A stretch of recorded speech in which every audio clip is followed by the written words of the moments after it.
And so this is now Acts chapter 26, verses 24 through to 32. And Paul is just in the auditorium. He has said, he's given his testimony to Agrippa and to Bernice and to all the others who are listening in. And after completing his testimony of how the Lord had met him on the road to Damascus, and he'd gone then and obeyed the heavenly call to go and preach the gospel everywhere. It says, while Paul was saying this in his defense, Festus said in a loud voice, Paul, you're out of your mind. Your great learning is driving you mad. But Paul said, I'm not out of my mind, most excellent Festus, but I utter words of sober truth.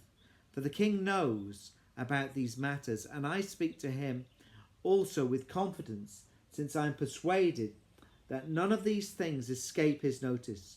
For this has not been done in a corner. King Agrippa, do you believe the prophets? I know you do. Agrippa replied to Paul, in a short time will you persuade me to become a Christian? And Paul said, I would wish to God that whether in a short or a long time, not only you, but also those who hear me this day might become just as I am, except for these chains. And the king stood up, and the governor and Bernice, and those who were sitting with them.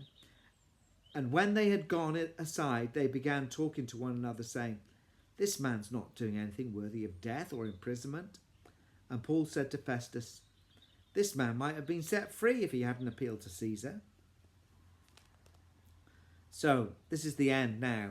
And Felix ends up saying, Paul, you're crazy, you're a madman.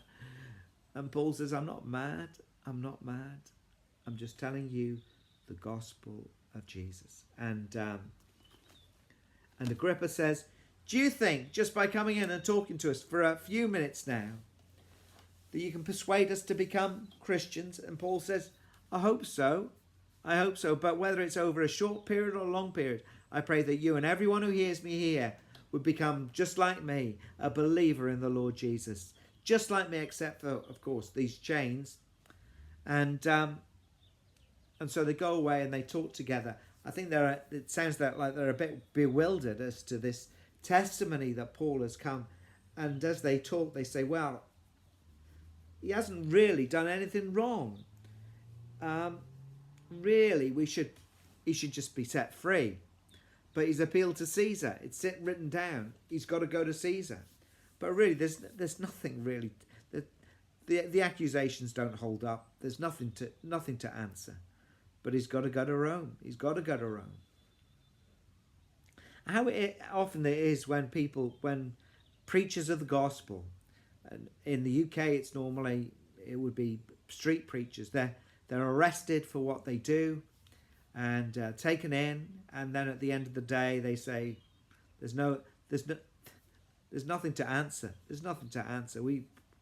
And they just let them go. And here it was with Paul too. They could have just, if he hadn't appealed to Caesar, they'd have just let him go, because there'd be no offence against the Jews, no offence against the law or the temple or against Caesar. He should have been free, just to be a free citizen in Caesarea, as he was before. But God had a plan to take him down to Rome to preach the gospel, and this appeal that he's done will ultimately fulfill that heavenly calling that Paul has got in his heart to go down to Rome.